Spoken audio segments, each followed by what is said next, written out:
Hey guys, welcome back. How are you today? It is Tuesday. Hope you guys are having a good week so far. It's good to see you today. It's a really nice day here in Northern California. We are in our last week of school for my kids, which is really great. So we've got like field trips and graduation and all sorts of fun things going on this week. So it's a big week of celebrations. And I'm just cleaning and clearing our cards and have been shuffling them as we think about what we need to hear today. What would be important for us as a collective to hear today? A message, divine inspiration, confirmation, acknowledgement, support. Any of those things are important for us to receive that message today. Let me know where you are tuning in from. I would love to know so that we can create our virtual network across the globe and remind ourselves that we are not alone, that we are all together, that we are all one, walking this royal path of human experience.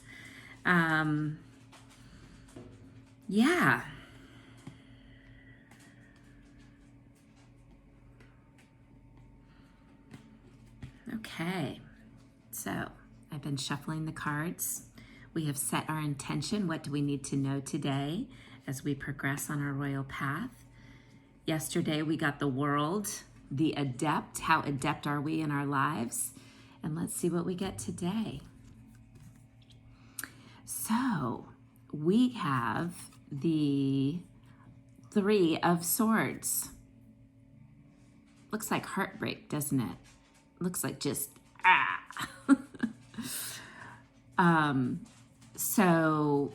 swords are commonly thought of as the air sign. And Rebecca Magic, who is one of my teachers, she says that swords are actually earth.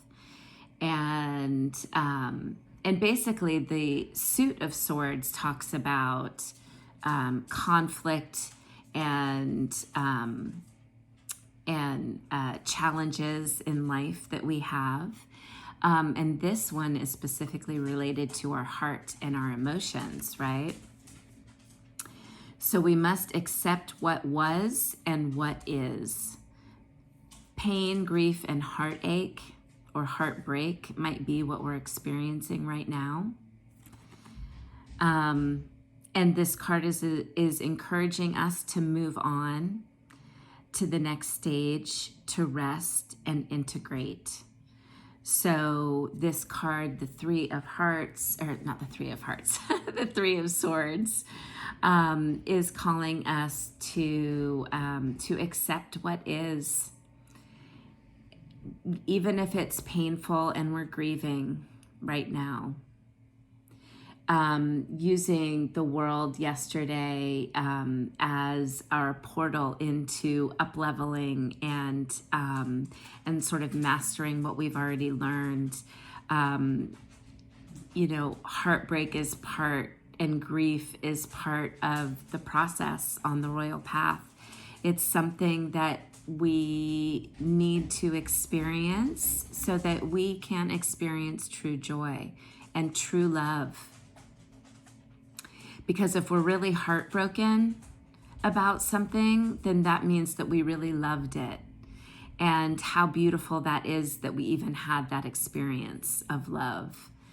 And so it's a good reminder that heartbreak and grief happen, and they happen to everyone at different times in different ways, and they're so painful.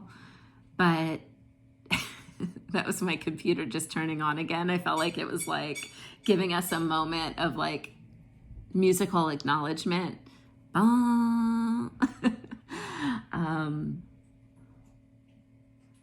And I always, it shows that it's raining. It's a cloud, right? Like we're sad here. This is sad. This is heartbreak. This is torture. This is just like sad. But what I like to remember is that after every rain, It's so beautiful. It's like a revival.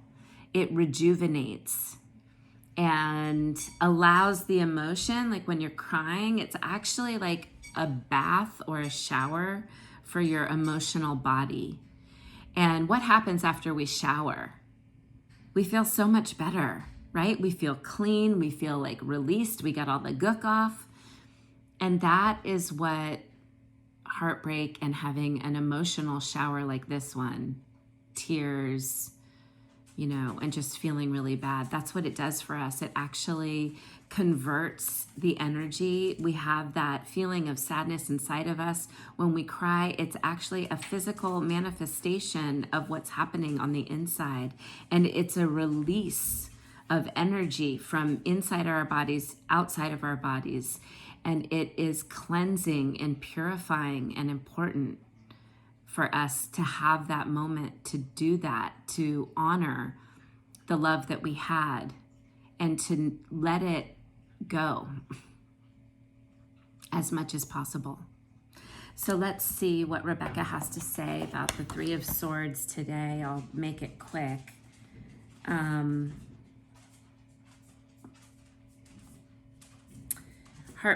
Heartbreak, grief, and emotional pain.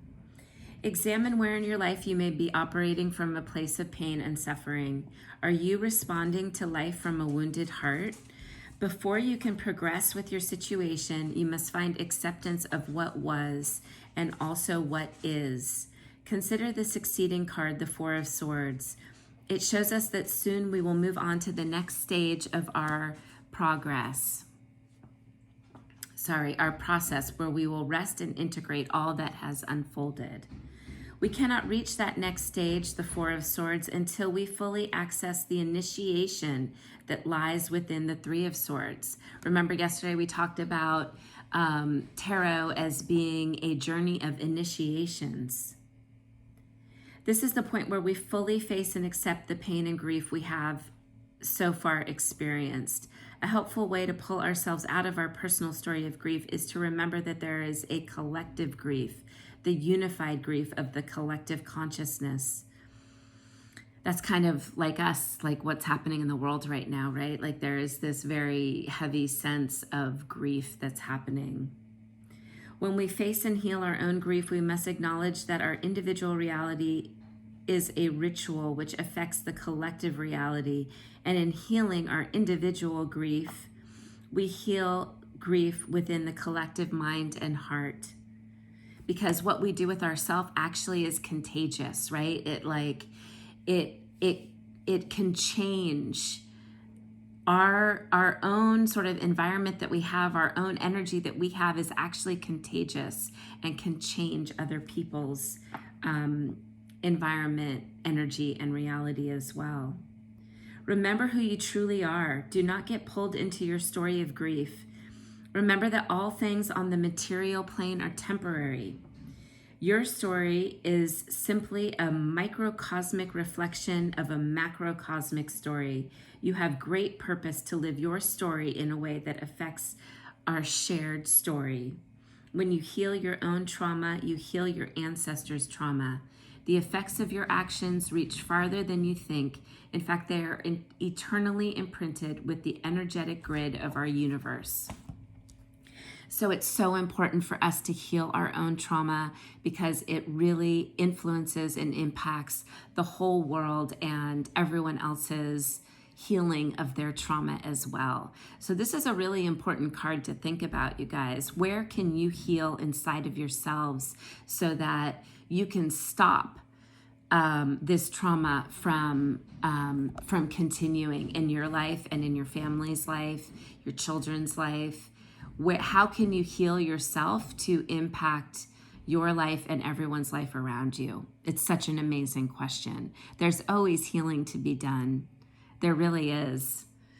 And we are all healing together. I see you, I hear you, I'm here for you, and I love you. I'll see you tomorrow. Bye.